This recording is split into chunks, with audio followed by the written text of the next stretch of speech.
আমি সবার সঙ্গে গুলিয়ে ফেলবো না। কিছু কিছু মা আছে, আমি দুটো ক্ষেত্রে বলবো, ভালো করে মন দিয়ে শুনবেন। কিছু কিছু মা আছে, ছেলেদের বিয়ের পর মায়েরা কিন্তু অন্যরকম হয়ে যায়। এটা কেন হয় সেটা আমি জানি না, কিন্তু সেই দুঃখেতে ছেলে কিন্তু বাড়ি ছেড়ে চলে যায়। 1 নাম্বার পয়েন্ট। 2 নাম্বার পয়েন্ট, আবার কিছু সন্তানের জন্য বাবা মা চোখের জল ফেলে বাবা মা বাড়ি থেকে বেরিয়ে চলে যায়। যাই তো, এখানে কিছু মাও আছেন, কিছু সন্তানও আছেন, সব নয়। অনেক পৃথিবীতে এখনো সেই সন্তানরা প্রচুর মা বাবাকে ভালোবাসেন। একটা সন্তানকে যখন মা কোলে পিঠে মানুষ করেন, বুকের মাতৃদুগ্ধ পান করে যখন বড় করেন, যখন সন্তানের নখ বড় হয়ে গেলে মা কেটে দেয়, এখন আমি অনেক জায়গায় দেখেছি সেই সন্তান কিন্তু বাবা মা যখন অনেক বৃদ্ধ হয় তখন বাবা মায়ের সুন্দর করে নখ কেটে দেয়, মাথা শ্যাম্পু করে দেয়, তাকে সাবান মাখিয়ে দেয়।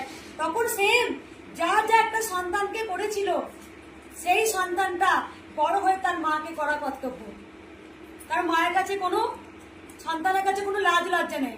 যখন একটা সন্তান যখন মা কোলে পিঠে একদম তাকে স্নান করানো থেকে সব করে, তাহলে সেই সন্তানও অধিকার আছে মাকে পুরো সমানভাবে সেই সন্তান হয়ে যায়।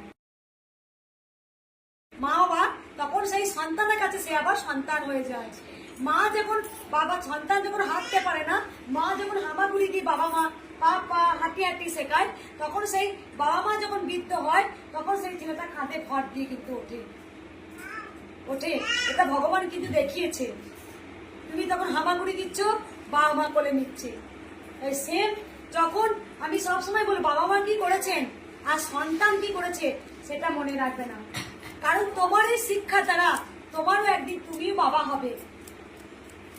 তোমার বাবা মা যা করেছে তুমি সেটা করবে না। আমি বারবার বলি তুমি সেটা করবে না। কেন করবে না? কারণ বলে দিই, তোমারও আজ বাদ কাল তোমার একটা সন্তান হবে। তোমার এই ব্যবহার থেকে সে ছোট থেকে শিখতে শুরু করবে।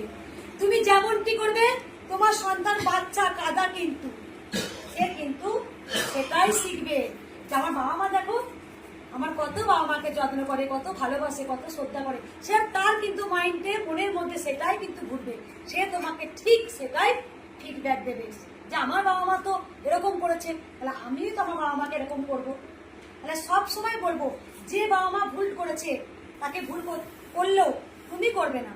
1 নাম্বার পয়েন্ট। কারণ তুমি যেটা করবে না সেটা হচ্ছে তোমার কর্মের ফল তুমি ঠিক গোবিন্দের কাছে পাবে, আর বাবা মায়ের কর্মের ফল বাবা মা ঠিক গোবিন্দের কাছে পাবে। তিনি করেছেন বলে অন্যায়, আমি অন্যায় করলে তাহলে সেম একই হয়ে যাবে, তাহলে কিন্তু আলাদা হলো না। এটাই বলবো।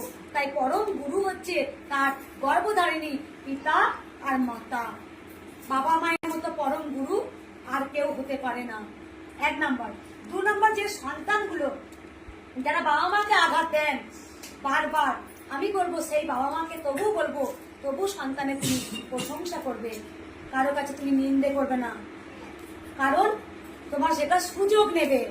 তুমি সবসময় বলবে তোমার সন্তান ভালো ভালো ভালো।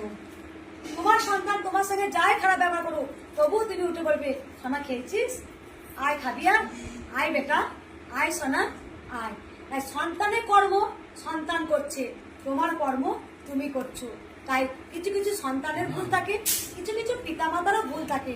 তাই আমি বারবার বলবো যে ভুলটা সন্তান করছে সেই ভুলটা পিতামাতা করবে না, যেই ভুলটা পিতামাতা করছে সেই ভুলটা সন্তান করবে না।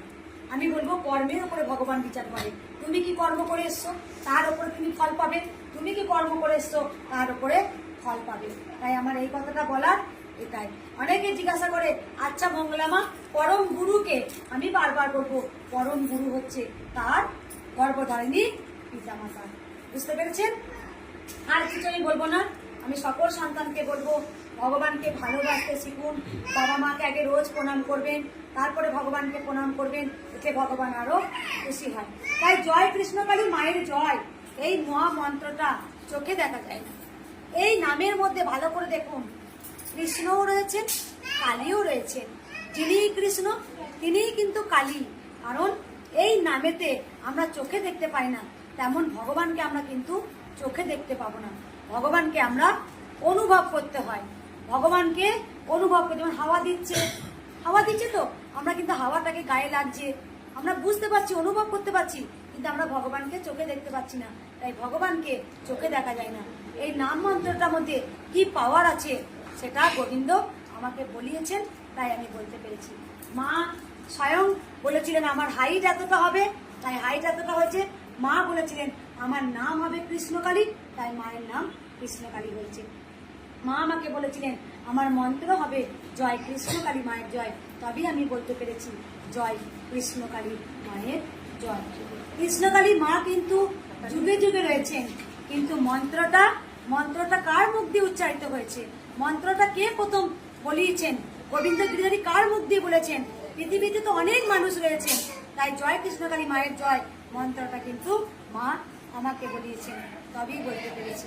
মায়ের কাছে প্রার্থনা করি, মা তুমি সবাইকে ভালো রাখবে, তুমি সবাইকে সুস্থ রাখবে। আমরা মন্দিরে মন্দিরে পুজো দিতে যাই, সকল সন্তানকে বলবো যারা পুজো দিতে যান তারা কিন্তু নিজের জন্য কিছু চাইবেন না। আমি বারবার বলি, সব সময় বলি আপনার